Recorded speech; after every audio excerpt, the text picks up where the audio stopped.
Dr. Jarrell. That's a way to do it. Would that be weird if I just do said, that would that be still weird? small.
There's one. Dr. Jarrell. Is Dr. Jarrell in the room? Nope. Okay.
Always ready.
Good morning, everyone. Thank you for joining us this morning. It is Tuesday, February 13th, 2024, and the Education Instruction Committee will now come to order. Mr. Clerk, will you please call the roll? Representatives Bain, Sapicki, Chisholm, Cochran, Darby, Dix, Glenn, Hakeem, Hicks of Washington, Johnson of Knox, Leatherwood, McCalman, Reagan, Todd, White, Vice Chairman Raper, Chair Lady Moody. Madam Chair, you have a quorum. Thank you so much. I am the chairman of the Education Instruction Committee. I'm Deborah Moody, and we want to welcome you. Someone wrote down to our happy party. And I think it should be today. So we're good today. We can say that. No, we do good work here, and we're happy for everyone to join us, whether in person or by on their computers and all the technology we have available. So we begin our committee here with prayer. So Vice Chair Raper, will you lead us in a prayer?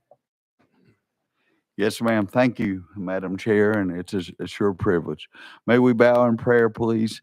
Lord, I just think of the number of things that you bless us with. We live in a great country. We live in an awesome state.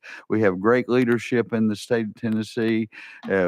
And Lord, ultimately, we know that what makes our state so great is our people.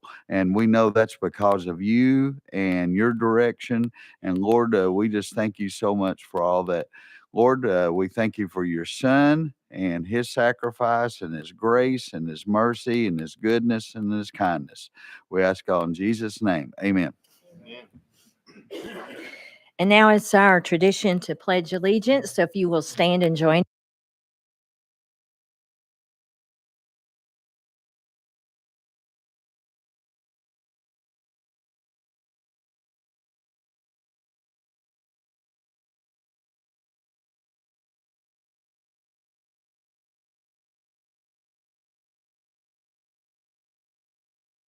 Thank you so much.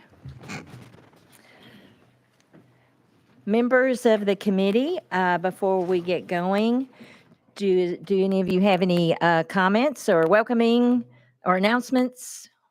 Anyone here? Yes, Representative Darby.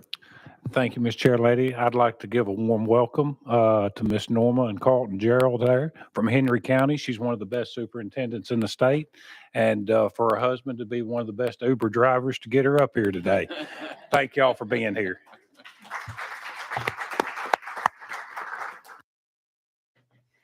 Our spouses do a lot for us, don't they? We're grateful. Anyone else? Yes. Thank you, Chair Lady. I have one of the best interns in the General Assembly, and I just want to give her a shout out. Ms. Kendall Fletcher, just wave your hand.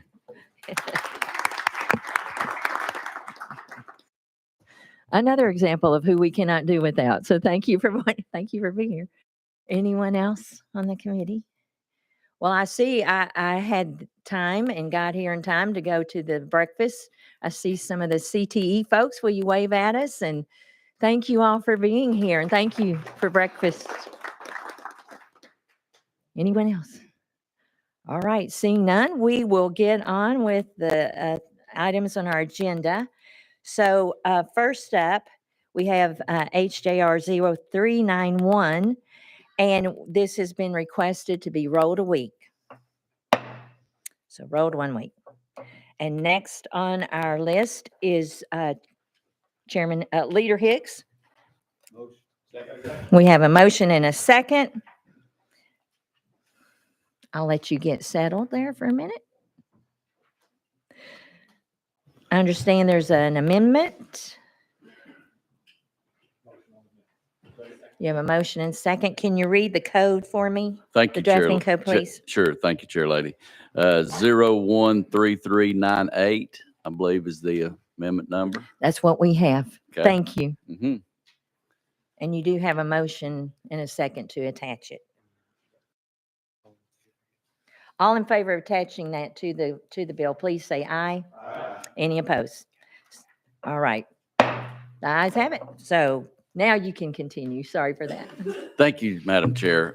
What House Bill 2058 does is it requires the Department of Education, State Board of Education, and higher ed to conduct a study to come up with substitutes for Algebra 2 for graduation requirements. Now, this is not going to do away with Algebra 2. We want to keep Algebra 2 strong. Actually, I think what's been happening is in some districts, only 25% of the students are proficient in Algebra 2. So Algebra 2 is beginning to get a little bit watered down. So what this will do is this will send students that really sort of needs to go a path of math that will really help them in whatever field that they choose to go into. It will really help those students to create a path, and then it'll strengthen the Algebra 2 for the students that needs to go on to college, and they really need Algebra 2 in their jobs. Only about 11% of jobs actually requires you to have a knowledge of Algebra 2, and 6% of jobs really you need to know Algebra 2. So it's a big issue. I think I've heard from all over the state. I've been getting emails, and this is one of those things where I'm a firm believer that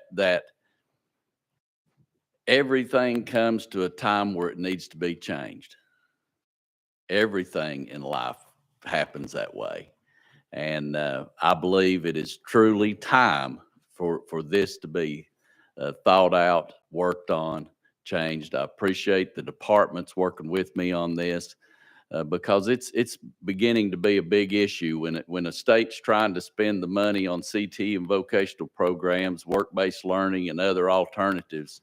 And then something like Algebra 2 is really clogging up the system. It's time for it to be looked at. So that's what the bill does, and I thank you for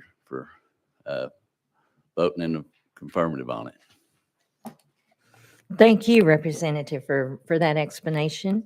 Members, does anyone have any questions? Okay, I see. Yes, Vice Chair Raper, you're recognized. Thank you, Madam Chair. First of all, I am a former high school math teacher, and in no way do I see this affecting the integrity of Algebra 2. I think that it's going to remain intact. But what I do see is this being a huge benefit for CTE. And I congratulate you. I think it's a great bill, and thank you for running it. Next on the list, I see Chairman White. Thank you, Chair Lady. And yes, Representative Hicks, could you go over one time what the amendment did to this original interpretation? What the amendment did was changed The shall to a,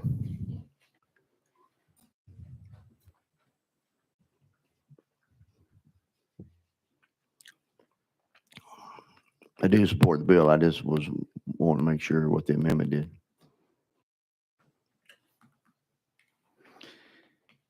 the amendment changed the date from October, I think it was the 15th of 2024 to January 31 of 2025. That way it gives the departments time enough. See, their issue is if we start adding new maths, then we're going to have to come up with a way in the system that we have to find out how to test for that. So they need time in order to do that. So that was the biggest change was sort of the time and just figuring out a way to test. Thank you.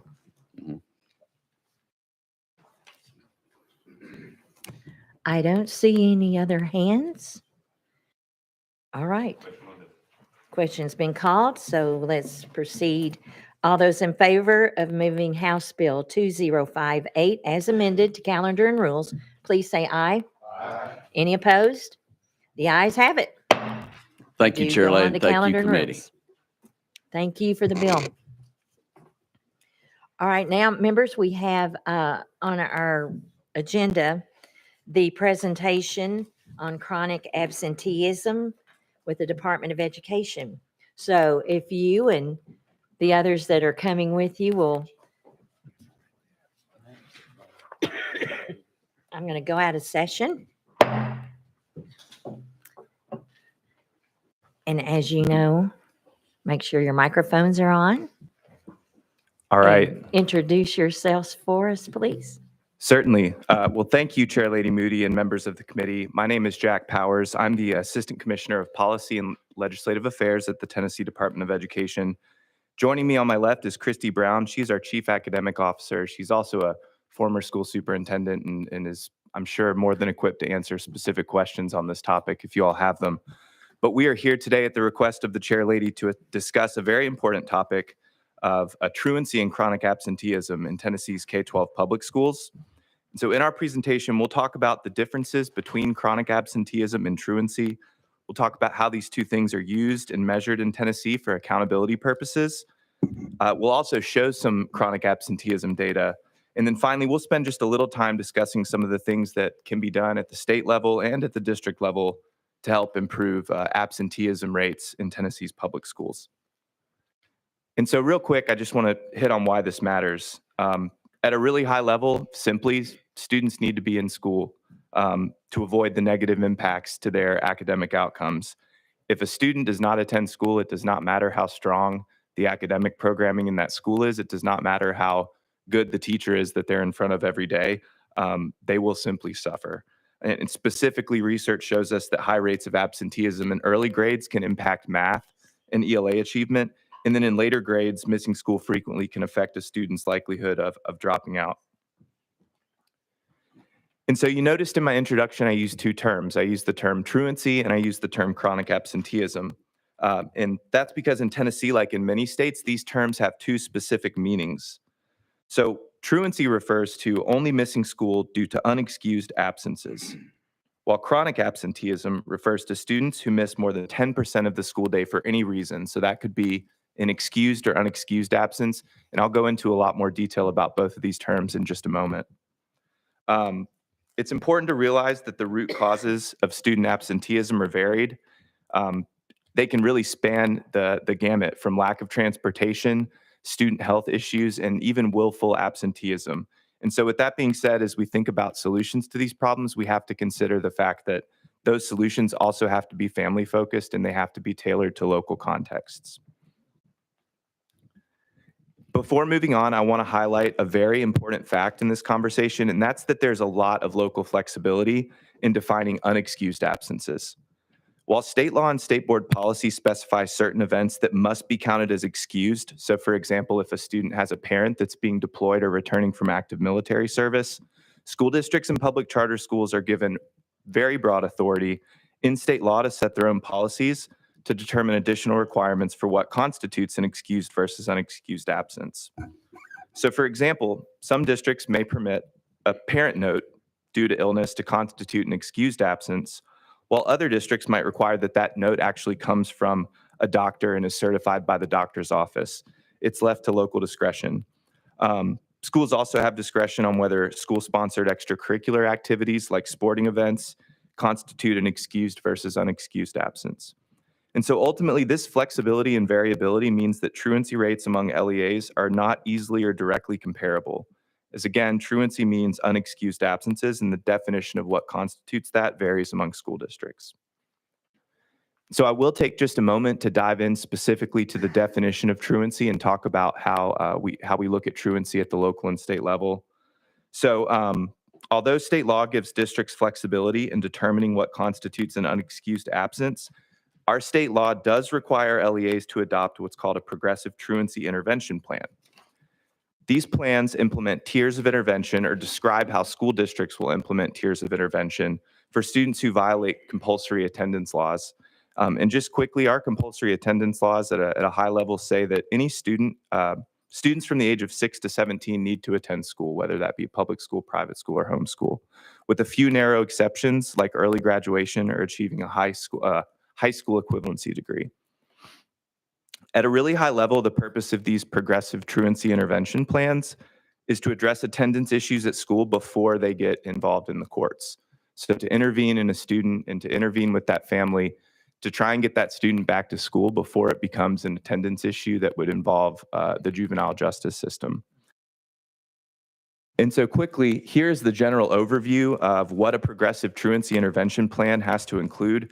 I want to note that these terms on this slide are copied almost exactly verbatim from Tennessee code. And in the case of Tier 3, that is copied exactly from what's in current law. You'll notice Tier 1 is school-wide, and that is just preventative-oriented supports for all students. So think about things that would make any student want to attend school and feel comfortable attending school. That means that they know they can get the academic support that they need. That means that they're supported by strong teachers, strong interventions, and that that they have guidance counselors or activities like sports that make them want to attend school. By law, Tier 2 supports are implemented when a student accumulates 5 unexcused absences. These supports must include things like conferences with the parent or guardian, attendance contracts that include follow-up meetings to discuss a student's progress, or any referrals for any counseling that may help students solve attendance problems. And then finally, Tier 3 supports must be implemented if the Tier 2 supports are unsuccessful. And it is an important note here, if any of the steps above are failing to work, local school districts have the authority to kind of skip some of the tiers and go straight to the 3rd tier, which can include referral to teen court. Before moving on to discuss chronic absenteeism, I do want to highlight that we have some best practices for reducing truancy. These include improving and strengthening community partnerships to build resources to support students and families by incorporating incentives for attending school and consequences for continued truancy. Roane County is a great example of a Tennessee school district that has employed these practices to reduce truancy rates. Roane County has a really strong collaboration between their Office of Coordinated School Health, the County Health Department, and other community partners to collaborate and reduce truancy. And these efforts were so strong, in fact, that between last year and this year, they saw an 83% reduction in 5 of the 6 elementary school classes in the county in the number of absences. So now I'm going to talk about that second term that I mentioned in my introduction. Just as a quick refresher, truancy is a student who misses school for unexcused purposes. Chronic absenteeism refers to when students are absent from school for any reason, whether that is excused or unexcused. In Tennessee, we use chronic absenteeism as an indicator in our federal and district accountability, as described in our plan to comply with the federal Every Student Succeeds Act, which you all probably know as ESSA for short. Basically, federal law requires that each state identifies a school quality or school success indicator in their ESSA plans. And so back in 2015 and 2016, when Tennessee was writing our ESSA plan, we collaborated and asked for the input of stakeholders across the state to pick what that indicator was for Tennessee. Tennessee, along with 34 other states, chose chronic absenteeism as that additional indicator of school quality. And so it is specified in our ESSA plan as a student missing 10% or more of the school year for any reason. So if you look at a 180-day instructional calendar for school, that's about 18 days of school. Once a student misses 18 or more days of school, that they're counted as chronically absent. We publish the state level and district level and school level chronic absenteeism rates on our state report card. And so I will take just a moment to show you all what chronic absenteeism data looks like in Tennessee and how it has changed over the past 6 years. As you can see, these rates have increased in the wake of the pandemic, and we are not alone in that. Tennessee is not alone. That is a national problem that you will see in almost every other state if you go around and look. Is students are more likely in the post-pandemic years to miss school. Last year in the 2022-2023 school year, about 20% of all students were chronically absent. And that means that they missed more than 18 days of school. This slide shows chronic absenteeism rates over time by grade level. Again, as you can see, chronic absenteeism rates are higher for high school students. I do want to note when it comes to the 2020 school year, in case anyone was wondering, we measured those rates leading up to March 2nd, which was the date when schools closed due to the pandemic. As we get kind of closer to the end of this presentation, I just want to stress how important this topic is for the success of our students. There really, again, is not a way around this. If students are not in school, it is very hard for them to learn, even if they have one of the most talented rock star teachers in the state. And roughly 1 in 5 public school students in our state right now are missing more than 10% of the school year. With that being said, we do have some resources available at the state and local level to help combat this problem. One of the resources I'll highlight is the Office of Coordinated School Health in the department, and that's a key lever in ensuring students are healthy and attending school ready to learn. The primary mission of the office is to improve student health outcomes, as well as support the connection between good health practices, academic achievement, and lifetime wellness. We discussed the topic a little bit about doctor's notes earlier in the presentation and how those can really play into truancy and absenteeism rates. And we know health issues are one of the main reasons that students are missing school. As the data on this slide shows, we do have a large portion of students in Tennessee who are dealing with chronic health conditions that may impact their ability to attend school. Within that Office of Coordinated School Health, as well as with resources like school nurses, that can assist students in being able to attend school safely. So this is a really important part of this equation, making sure that if a student has a chronic medical condition, that there is some support at that school to serve their needs, whether that's administering medication or some other form of support to help them continue to attend school. Just real quick to highlight another example from our hardworking school districts.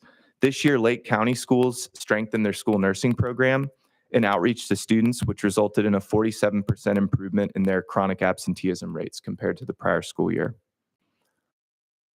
Real quick, I will highlight just one more program designed to address this problem at the state level, and that's the Student Attendance Recovery Tool.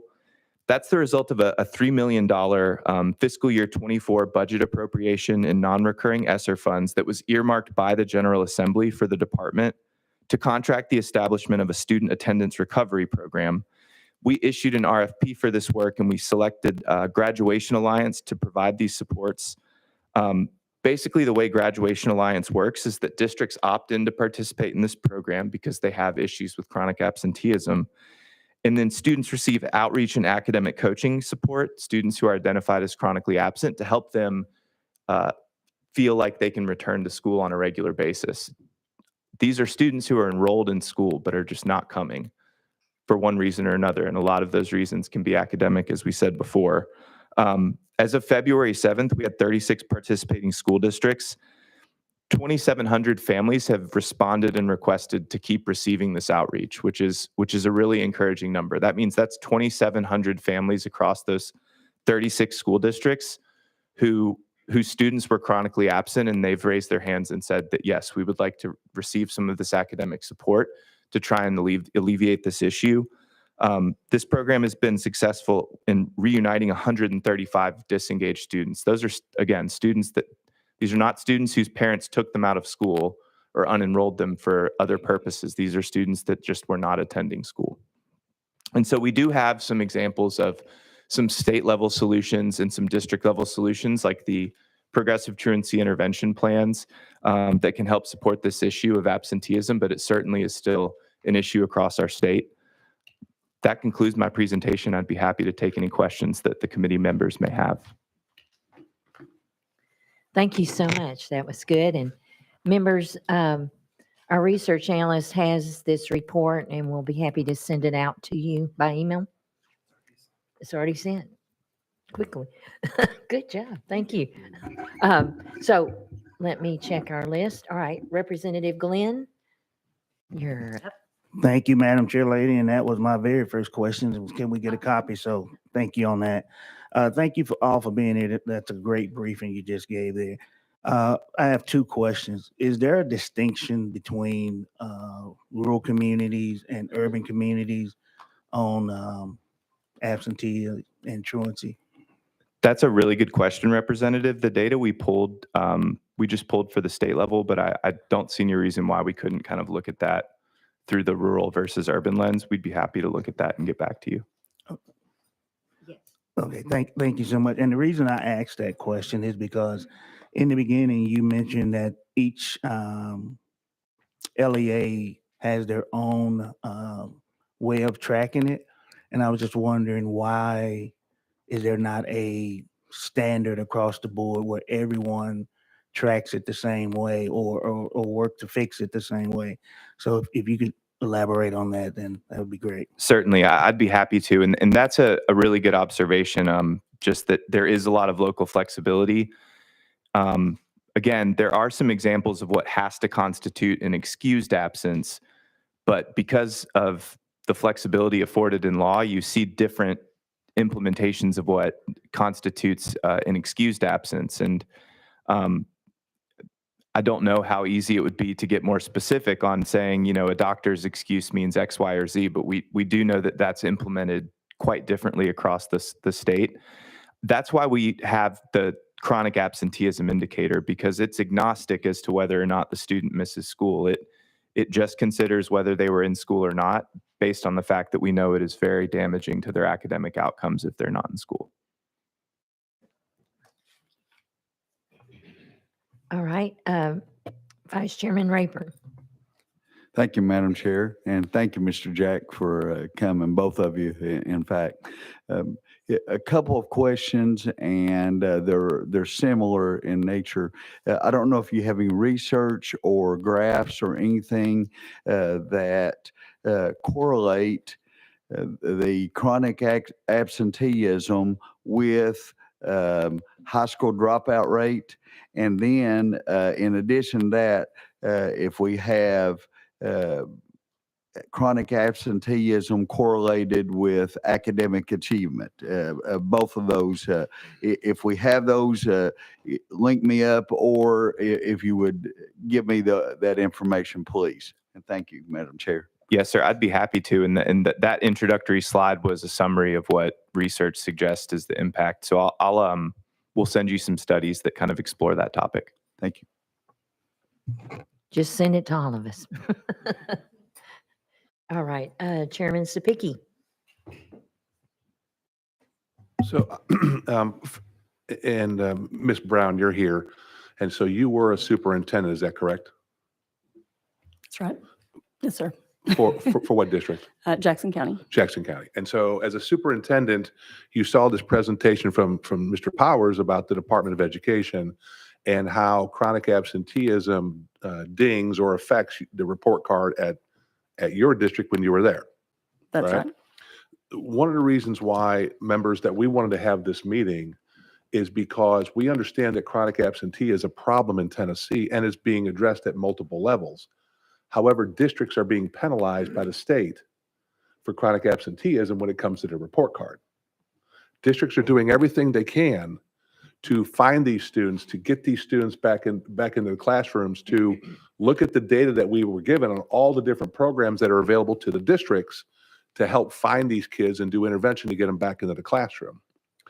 The question I have for you, putting because we have a superintendent here that'll be speaking shortly, putting your superintendent hat back on, how did this chronic absenteeism negatively affect your report card at the district level, even though you're doing everything you could? How would the state look at the report card for Jackson County schools in regards to chronic absenteeism, when I'm assuming as a superintendent, you were doing everything you could to keep these kids in school, but for whatever reasons, they would hit the threshold of the 10% of days? That's right.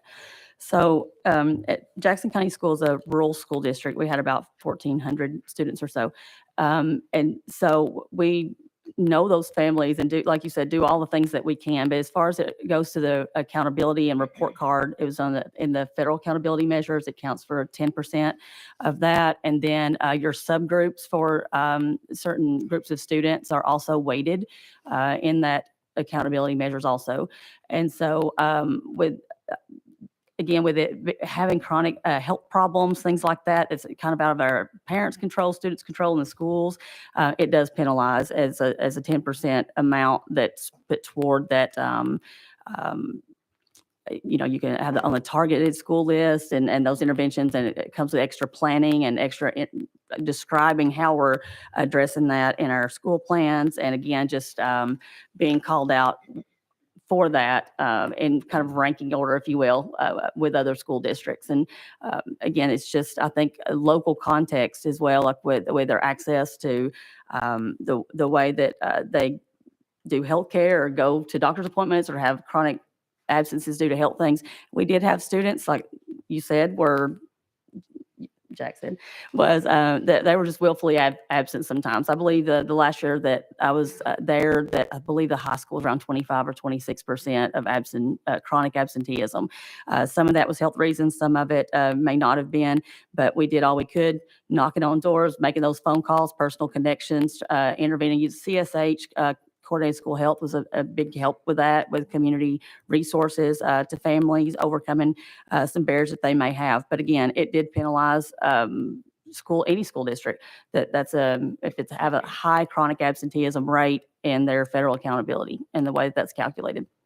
And Madam Chair, if I could just to make sure that I state this correctly for the record, Christy is correct. Chronic absenteeism affects federal accountability. We display the rates on the state report card. When we moved over the past half of the year or so to create and release the new A through F letter grades, I want to be clear that chronic absenteeism is not a factor in that calculation. And that was from some of the feedback that we heard when we did our stakeholder engagement about that indicator being something that districts didn't feel was appropriate to put on the A through F letter grade. So I just want to be clear about where we do capture chronic absenteeism at the state level versus the federal level. Thank you for that. Yes, Chairman Sapiki. And that is correct, but that was at the guidance of the working groups of establishing that we did not feel that was a true fair representation to the public on the success or academic outcomes of a district. We could amend our ESSA plan to take that out also and sync up with what we're doing with the state, as long as we maintain the interventions to make sure that we're working to make sure that we get these kids in class. Ms. Brown, did you have any trouble as a superintendent working with the coordinated school health or the law enforcement or DHS or anything with the state of trying to figure out the problems with getting these kids in school? You had complete cooperation from everybody as a superintendent, correct? Yes, sir. We had strong community supports. I had great relationships with those folks, and willing to help health department, let's say coordinated school health. We had communities in schools. We had a person there that helped us with that also, and just overcoming some of the academic barriers or maybe things at home that can help older students or taking care of younger students, something like that, that help childcare, coordinating services for the families also, not just for the student. Yes, Chairman. One more, then I'll yield and come back. One of the slides up here showed the school nurses Yes, could play a huge role, We have been having this argument about the BEP and now about TISA, about trying to figure out a way to get a school nurse in every one of our schools across the state. If we could figure out how to do that financially, I'm assuming you would agree that that would pay dividends on addressing the health of our students, which could lead to less absenteeism, and therefore stay away from these problems of kids being out of school over 10%, correct? Absolutely. Just come back to me later on. Thank you. Thank you. Chairman Reagan. Thank you, Madam Chair. My apologies for being late. I missed the first part of your presentation. Again, I apologize.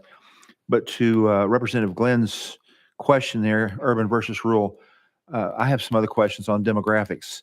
Have you broken out the absenteeism for poverty versus affluence, or family type, single parent versus two parent, or in the high school, which seems to have the market cornered there, male versus female, or by age bracket, English as a second language or English language learner versus native English speaker? And I didn't pick this up, but do you have any incentive programs for rewards? You know, in the younger grades, you give perfect attendance awards. Maybe not appropriate in some of the older grades, but the point is that incentives, as in, you know, getting some business to offer a prize like an iPhone or an iPad or something like that for someone who's hitting certain goals. Was that in your presentation and I missed it? So Chairman Reagan, we didn't break out that demographic data specifically for this presentation, but a number of the variables I heard you mention, I don't see why we wouldn't be able to look at it through that lens. So I'd be happy to follow up with that data. In terms of the incentive programs, There aren't any that I'm aware of at the state level, but as I discussed related to the Office of Coordinated School Health and just some of those local programs and partnerships that exist to help alleviate this issue, I imagine that there are kind of localized incentives. Part of that response is just me reflecting on the time I had as a teacher in school. We had a Young Life gym that operated in the small community I taught in Mississippi, and they offered a number of incentives that were tied to student attendance that helped some of our kind of truant students get reassociated with school. I'd defer to Christy to see if she has anything to add on like the local incentives.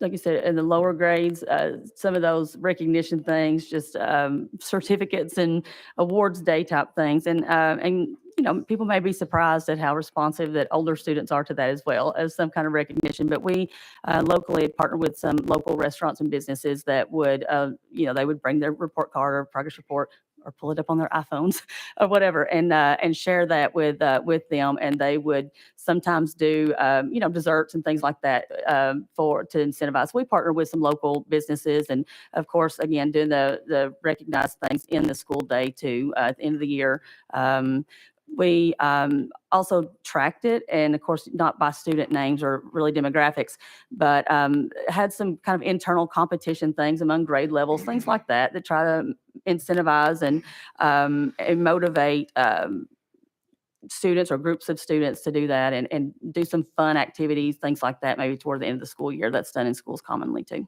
But our businesses were great partners in Jackson County. Yes, Chairman Reagan. Thank you. And a follow-up on that, does the department put out any kind of guidance that is best practices for school districts across the state, maybe broken down by urban versus rural or some other distinct category that would have some sort of suggestions for these districts to be able to follow to reduce this problem? Sure. Do we have a state? We have a state. We have a website that addresses chronic absenteeism, and there's some mention there of truancy as well. And there are some, I guess, national resources even that have template parent letters, and there's guidance on our website for that as well. Just parent-friendly letters talking about the importance of school attendance and academic achievement, and and their overall goals for life. That you need to be in school so you can learn. And they're really parent-friendly templates that can be used by schools, and they're posted. The resource links are posted on the department website. Yes, Chairman. Being the metrology type that I am, are you measuring the impact of any of these? I'm not aware of. I mean, we track it from year to year, but I've not looked into. And if it exists, I'll find it for you. But I'm not aware of anything where if schools are using these types of interventions on the level of effectiveness of each of those or a combination of those. But I think that that's something that I need to look into and may report back to I you. would suggest that. I think Yes, sir. offering something to a school district that says, if you do this, this, and this, the percentage increase is this. If you do that, that percentage increase is that, and let them pick and choose. But to put it out there and say, these are the things you can do, but they have no idea what potential impact they have, is that probably is not too motivational for them. Sure, and I think the intentionality of what they're using and collecting that data. I've spoken with a few superintendents prior to coming to this meeting, even last night, and what's working for you, what do you need resources on. So I think getting some feedback and maybe convening a group about that is something that we could do going forward too. But I think that I'll look into it, see if it exists, but I'm not aware of it right now that we're measuring it in that way. Each intervention or groups of combinations of interventions and effectiveness, but I will look into that and report back to you. Thank you. I would suggest that the collection of data and then correlation Sure. with some of these demographic things might be very beneficial in terms of ameliorating this problem. Thank you, Madam Chair. Thank you. Representative Johnson, you're next. Thank you, Madam Chair. I was thinking when you were talking about health, I worked with high school emotionally disturbed behavior disorder kids. So there was lots of health issues with them, but also what I found probably more often than them being sick was either a parent was sick who had no care and they were staying home, or I had a kid one time, 2 kids that were home because they were terrified that their mom was going to die. And because she had no care, or because of younger siblings, both parents worked, no one was home, they stayed home with the younger siblings. And, when like the flu's going around, all the littles get it. And so they missed so much school because every time the kid was sick, they were staying home. So, I mean, do you find that it's not just the child that is sick, but it's a familial situation where others are sick, that they're caretakers? Yes, ma'am. That was my local experience as well, that sometimes, if parents are working and that there may be an older sibling who's staying home to take care of the younger students, their siblings, younger Yeah. children, that's not uncommon. We would get requests and calls, or when we're calling and reaching out, we called every parent anytime that their child was absent, that we would ask, can we use a doctor's note for that? If I have a doctor's note for this child, or it's me that I can't get them to school for some reason or something like that, will we accept that or make an exception for that? So that is not uncommon in my experience. And that's a really tough one, because what do you do? What do they do? I mean, these folks are trying very hard, but they don't have the resource, or they don't have the health care. And so, that's why it is so critical that we make sure that families have health care, not just the kids, but the parents. And because it's going to affect the kids if the parents are ill. And I just think that is all so critical to think about. There are a few kids out there that don't want to come to school, but that's so rare compared to the reasons that prevent them. I've had a couple of kids, because of the kids I worked with, that were having teen onset schizophrenia and were afraid to come to school, but we provided a program where they could stay in one room, didn't have to go anywhere else. But if that's not available, you're probably not going to get those kids to come to school. So much of what we need to be doing in the school to make sure that those kids feel safe there, and also that families are also taken care of with health care. Thank you. Members, I'd like to remind you, we have to be out of here by 10:30. And we do have another presenter who is a current superintendent that will be coming up and joining us. So I appreciate the line of questioning, but want you to know there's more to come. So, we could proceed. I think we have 1, 2, 3, 4, 5 on our list for questions. We could bring up the superintendent and let her give the presentation, and then we'd have all these good folks. I see a thumbs up. All right. Well, without objection, then, I would like to introduce to you all, Dr. Norma, I hope I'm saying this right, Gerald. All right, thank you. I started off the year mispronouncing everything, so. Yes, and department, do y'all mind staying up there? Panel question after. And then we'll keep I'm sorry, I didn't make that clear. But thank you so much, Dr. Gerald. And if you don't mind, make sure your red button is on at your microphone and pull the microphone closer to you, please.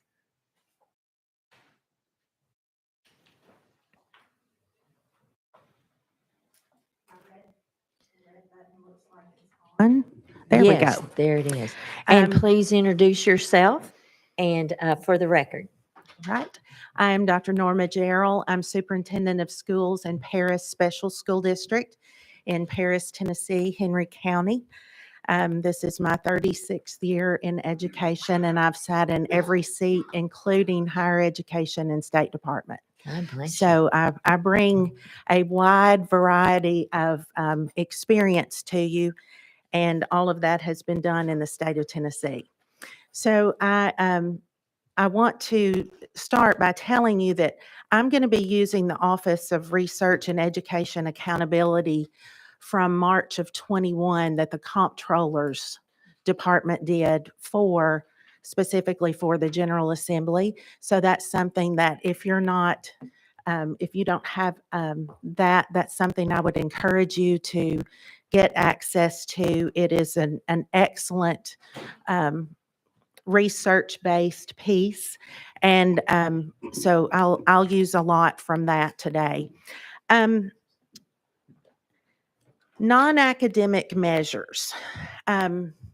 Non-academic measures for accountability purposes is really just one thing for us, and that's chronic absenteeism. That's the 10%. And non-academic measures were selected back when ESSA was put into place, like we've said, in 2015, 2016. But as I was a supervisor of instruction at that point and then became superintendent the year after. I had just come out of working with higher ed in the department, and I sat in a lot of meetings where it was discussed from the department, we're going to start with chronic attendance, but we don't have to, or chronic absenteeism, but we don't have to keep that measure if it doesn't work. To my knowledge, we've not really gone back and looked at that. So that's something that I would suggest that we look at. And also, there are 4 states in the Southeast that are using chronic absenteeism as their non-academic measure. So we're one of those 4. And that's in the comptroller's report, so you can look there and see those. But chronic absenteeism, I'm just real plain here. Chronic absenteeism is a cat and truancy is a dog. They're both animals. They have some things in common, but they're not the same thing. So chronic absenteeism is when a child is absent for any reason. Most of the time, it is when children are absent because of illness. And you can look in that report from the comptroller's office, and it will show you the drastic numbers of children who are absent due to illness. Truancy is a whole different animal. It is unexcused absences. It's children that are staying out of school for whatever reason, and they are unexcused. And I'll talk about the tiers of support a little bit and how we do that. And in our district, of course. But to meet the federal ESSA requirement for non-academic measure of school quality or success, the report tells us that TDOE selected chronic absenteeism for its plan, as did many states. So there is the law, the federal law says that chronic absenteeism has to be reported. It does not say that it has to be an accountability. It has to be reported on the report card. So there's a difference in reported and required for accountability. The second thing I want to talk about is attendance supervisors. And law requires that, and state board, that we name a supervisor of attendance in every school district. My supervisor of attendance in our small school district, we have about 1,500 students. We're pre-K through 8. He is our math supervisor of instruction, our testing coordinator. He does textbook and technology for instruction, instructional coach to 7 new teachers in our district, and he's my left and right arm when I'm not there. So when we hear a supervisor of attendance, don't think that's the only job they have, because in most of our rural districts, and we know that most rural districts, that's what we have in Tennessee, they're doing multiple jobs.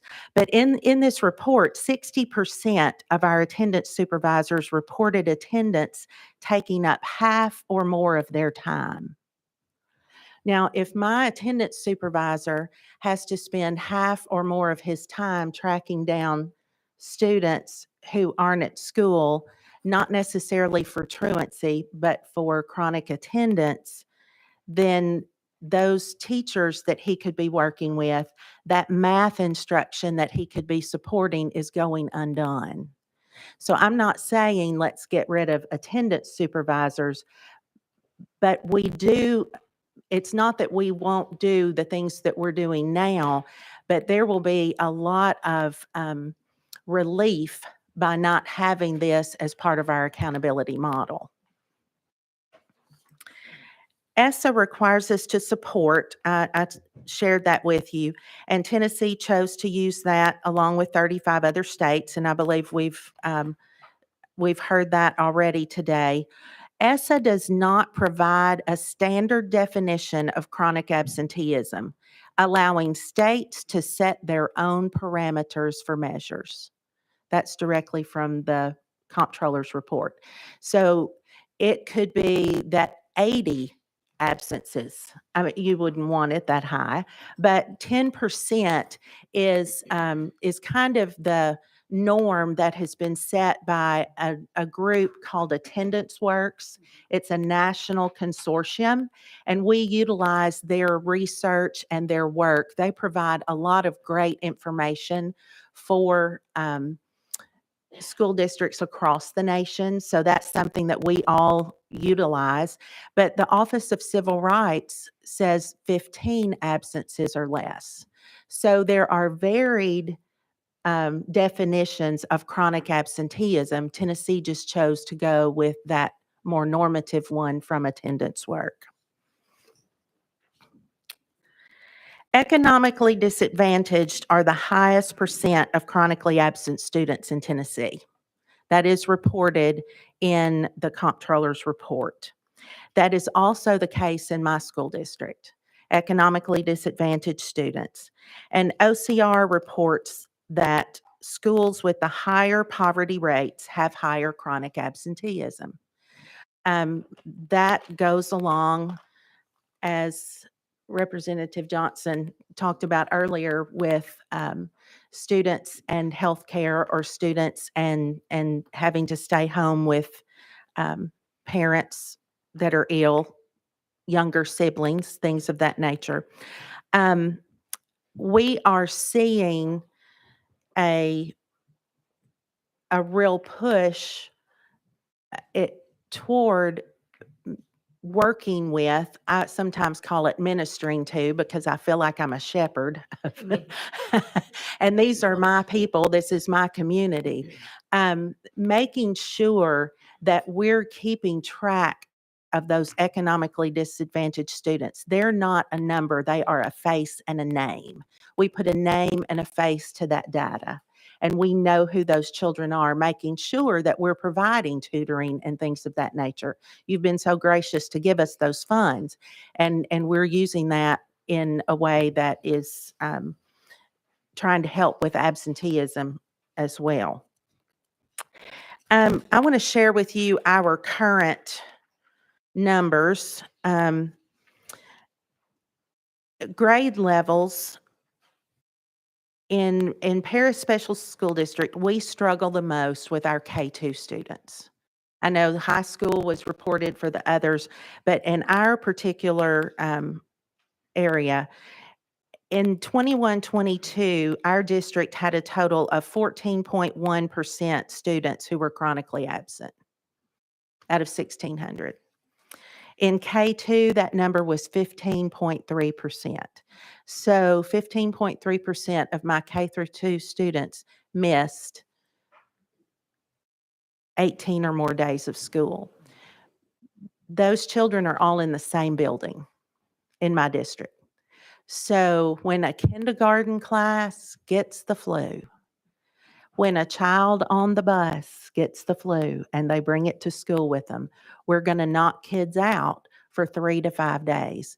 You get 3 bouts of strep your kindergarten year because you've not been around other children before. That puts you into chronic absenteeism. I have teachers teaching in my school district right now. Their own children are chronically absent from school. That's not because those teachers didn't want them to be there. They've been sick. But they count against us on our accountability. So what that's done to our district is that we have not been an exemplary district when we could have been. That's what it has done to us in Paris Special School District. In third, fourth, and fifth grade, our total in 21-22 was 12.4%, and 6 through 8 is 14.5%. In 22-23, and Jack, I was very glad to see the data that you showed because I had not seen the state data for 21 to 23, and ours has gone up just as the state's has. So we were 16.6. We were our highest chronic absenteeism last school year. And that was one of the hardest years I've ever put over in 36 years. K through 2, y'all, this kills my soul, but 19.5%. We had 110 students in our K2 building who were chronically absent. Again, those aren't children who were choosing to stay at home. Most of them were sick. We had the flu. It was really bad. I had to close school down. Third, fourth, and fifth grade, we were 15.4%, and 6 through 8, we were 15.3%. But I do want to share some current data with you too. As of today, or as of yesterday, because I ran some reports yesterday. In K2, last year we had 110 students who were chronically absent for the year. This far in the year, we have 38 students. We have a new school nurse in that building. All of my nurses are BSNs. We are so blessed. We have a nurse in every building and they're BSNs. But she has worked with those students and worked with those parents. And we are seeing a difference. And it makes a difference not only that you have a nurse, but how they approach those children and those parents. In our third, fourth, and fifth grade building, last year we had 95 total students who were chronically absent. To date, this far, we're down to 28.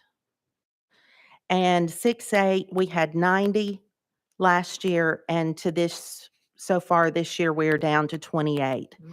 Now, we have 15 students in our third through eighth grade who were on last year's chronic absenteeism list, and they're also on this year's chronic absenteeism list. So those 15 students are on our radar.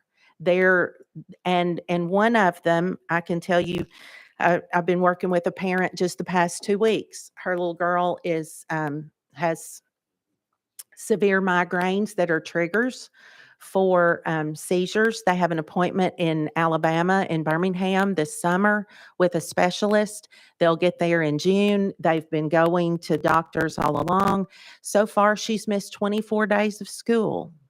23 of those are doctor's notes. So she's counting against us for chronic absenteeism, but she's not truant. This is not a parent problem. This is a medical issue.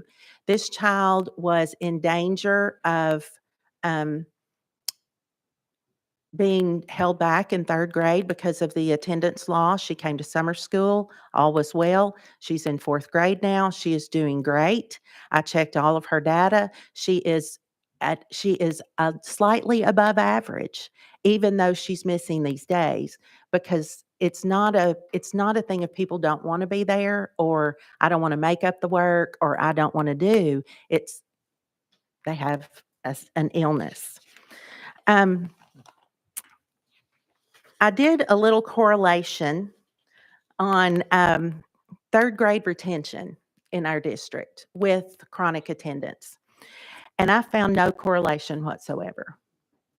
In 22-23, we had 52 students who attended summer learning camp to be able to go on to fourth grade.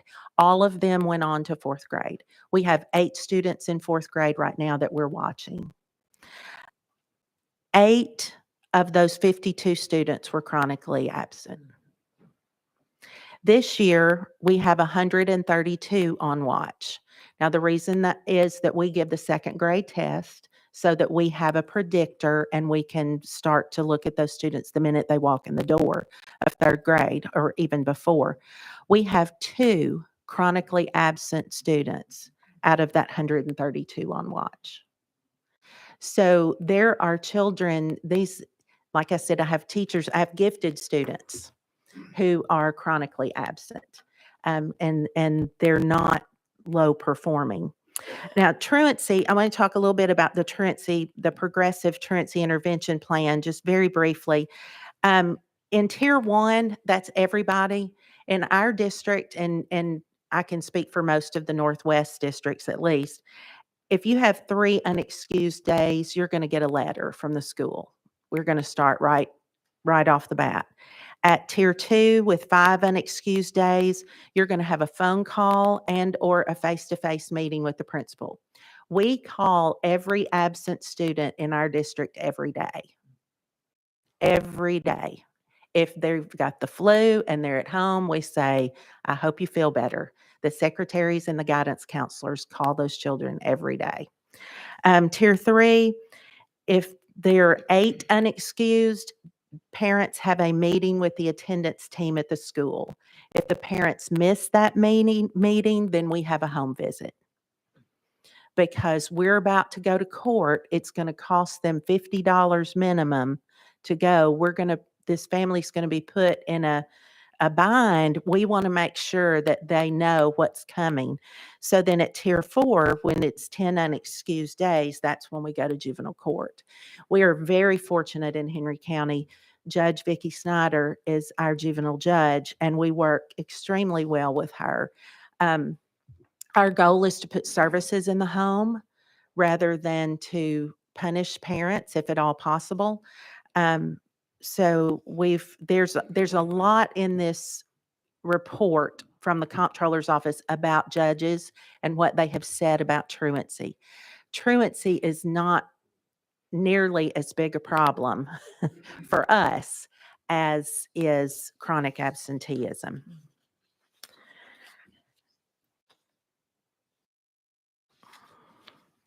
Contributors to chronic absenteeism, you do have these one-off outlier things, and I want to share one of those with you.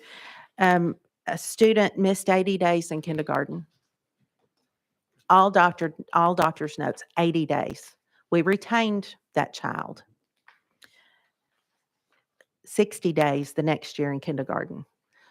We're not going to retain them again in the same grade level. Go on to first grade, missed 85 days in first grade. All doctor's notes. We're meeting with parents all that. We've got a parent problem here. This is not an illness problem. Missed 72 days in first grade, the second time in first grade. We did better in second grade, 43 days. The child came to third grade, enrolled with us for 33 days. Out of those 33 days, missed 15 and dropped and went to homeschool. That child is being homeschooled by a parent who has a special education diploma. I am very concerned about this child. Again, that is an outlier, but she's mine. We have lots of tools to combat chronic absenteeism. You've talked about some of them. Incentives. We give away a bicycle. We have, at the end of the year at the K2 building, we do iPads. We do all kinds of extra field trip kinds of things, visiting different places. But I don't want to punish a child who's been sick by them not getting to do something that they couldn't help doing. So it can be a double-edged sword there. And I believe if we can look at a different accountability measure for our non-academic data, not only will that give relief to districts in a way, but it can give us some more freedom. It can free us up to do some more things. I do not believe changing that for something else would cause people to go, well, we don't have to do anything anymore. These are our students not coming to school. We have to get them there. We know that they need to be there. So I'm happy to take any questions. Thank you so much. And members, we will be sure you get that OREA report for you already sent. I should have known. Thank you. Thank you so much. Okay, we're going to pick up where we left off on the list. So time allowing, if you think of something else and you've already asked a question, just flag us down again. But next on the list is Representative Ben.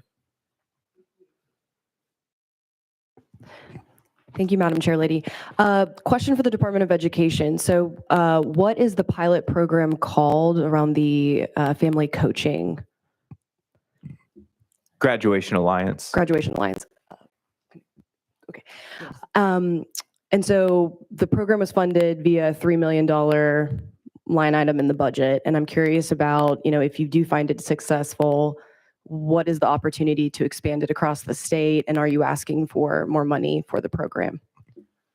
So we would have to ask in a future year for additional funding to continue the program if we were to. We did not ask for more funding this year. These funds, I believe, must be, I believe the contract with Graduation Alliance ends in September of this year. Okay. Thank you. Thank you. Next on the list, Leader Cochran. Thank you, Chair Lady.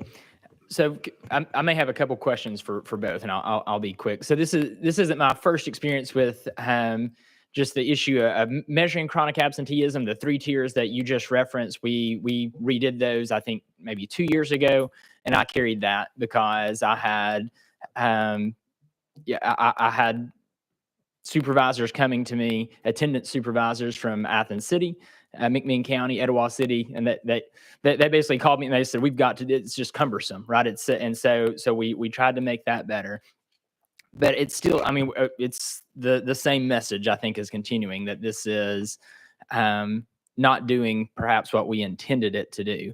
So one quick question, and then I've got a quick follow-up. So tell me, you mentioned earlier we could have chosen other things for ESSA. Briefly tell us what other things could we have chosen?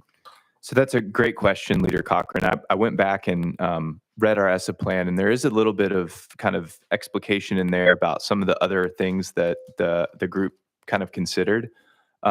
Teacher absences was another thing that were noted. I think if you read the language, everyone's absolutely correct. You can read the ESSA plan, and it does suggest that we would look at this one, see how it was working, and then consider other ones. Teacher absenteeism is the one that stood out to me. I know that one of the considerations is just what is something that we can apply uniformly across all schools. And so I'd be interested to hear what a couple of the superintendents up here have to say about some other ones. But I think our guiding principle would be something that could be applied to all schools as fairly as possible. Ish Leader. Thank you. Well, and to the superintendent, are you aware of other things we could have? You clearly have looked into this subject very deeply. Are there some other measures that you've seen that you think would be effective?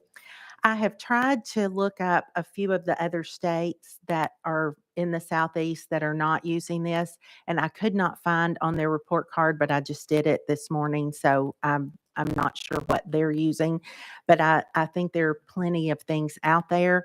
I would say teacher absenteeism would be an absolute nightmare because the people who at my K2 building, my young teachers teach young children, and they have young children, and they miss more school than people like me that don't have anybody at home and have 200 sick days.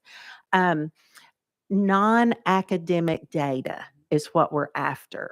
So what is non-academic data? Could be really just anything. How many students you have that are participating in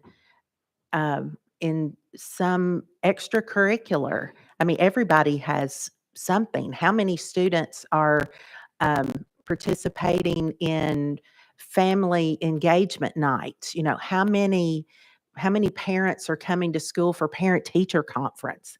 That's academic, that's non-academic data that's very, very helpful and that we do track already. Yes, go ahead. My very last one. So again, not only from this testimony, but I think just from teachers and attendance supervisors reporting back to us, I think we are aware that this is a problem.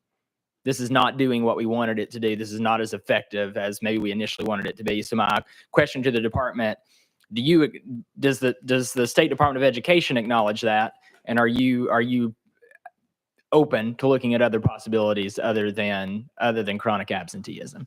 Leader Cochran, I think we are absolutely open to considering some other options here. I mean, I will call out from our perspective, we are required to have one of these other options. So the really important thing is that we don't just get rid of this without considering what some of those other really good ones could be.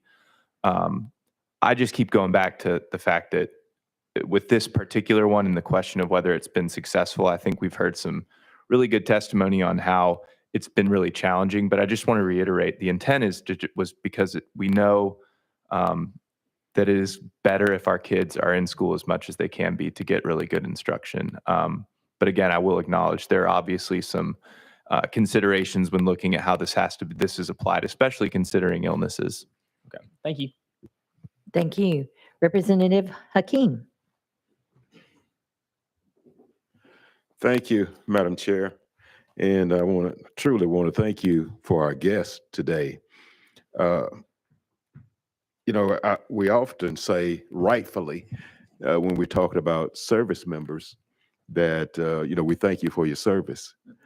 And this discussion today has demonstrated to me we don't say enough to those in the education field. Thank you for your service, and we very much appreciate it.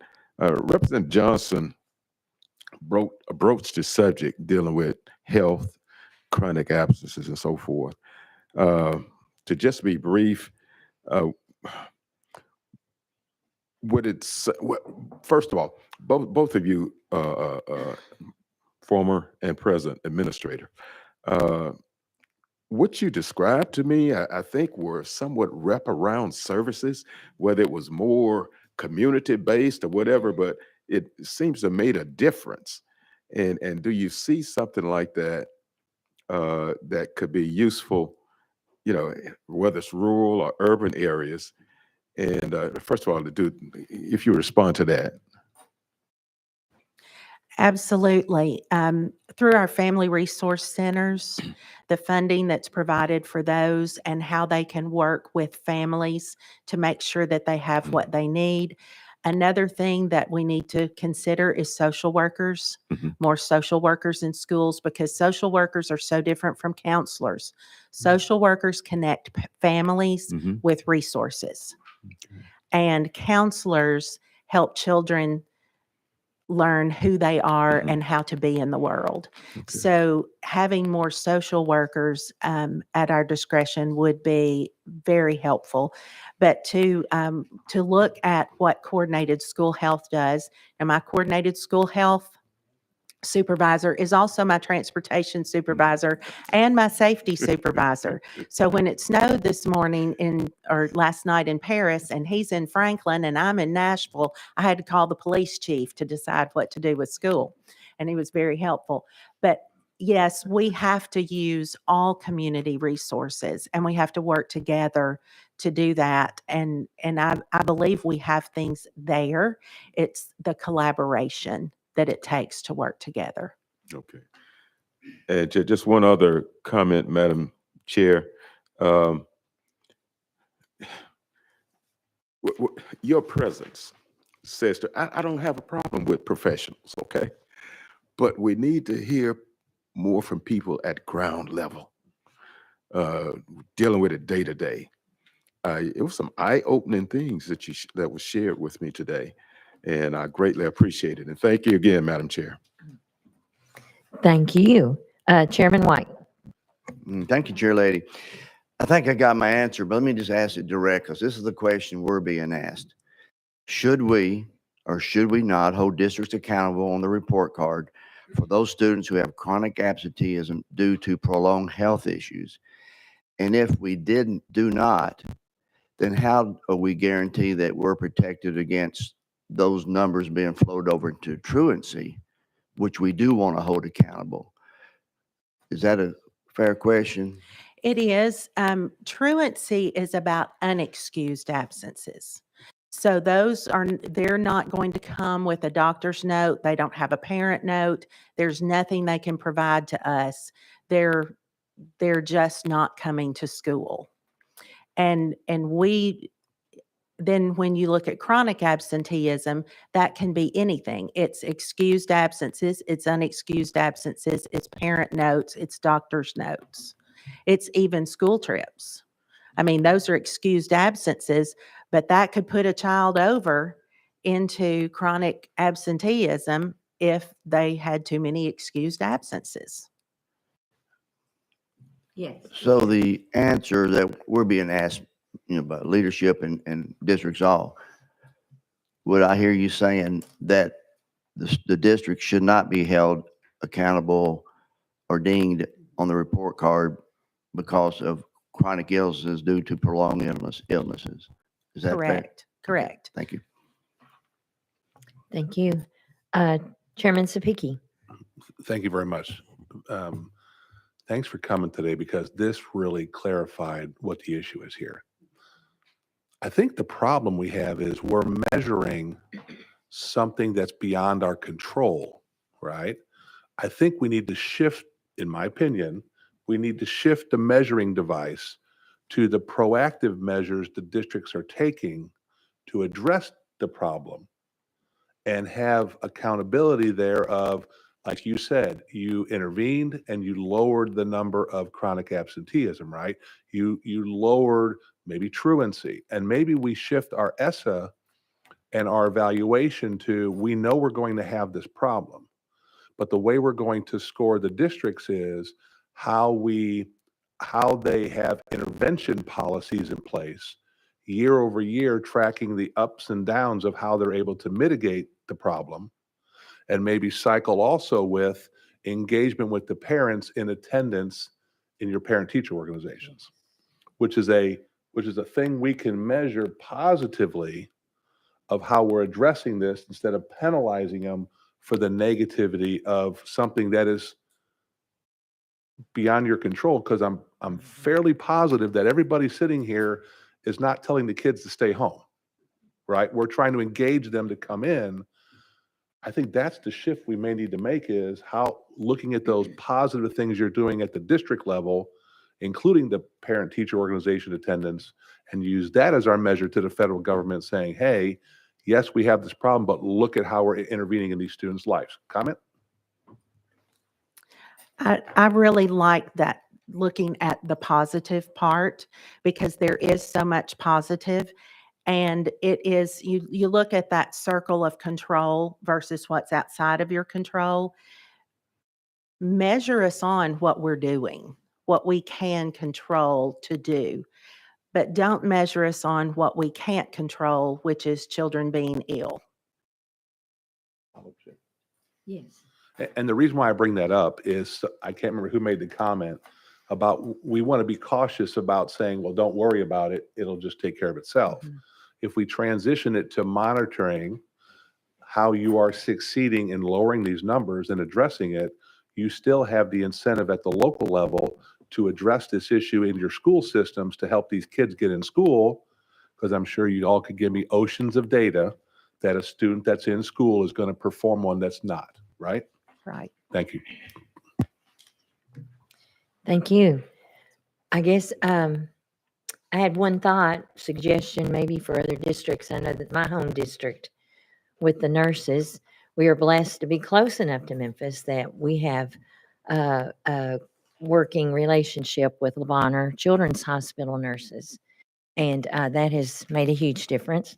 And I just have a question. It seems like somewhere in the back of my mind, someone along the way mentioned, and I don't know if you're able to track this, is telehealth playing any good role, negative role in all these absenteeisms and excuses? I'll tell you where telehealth is playing a positive role is with our teachers. Okay.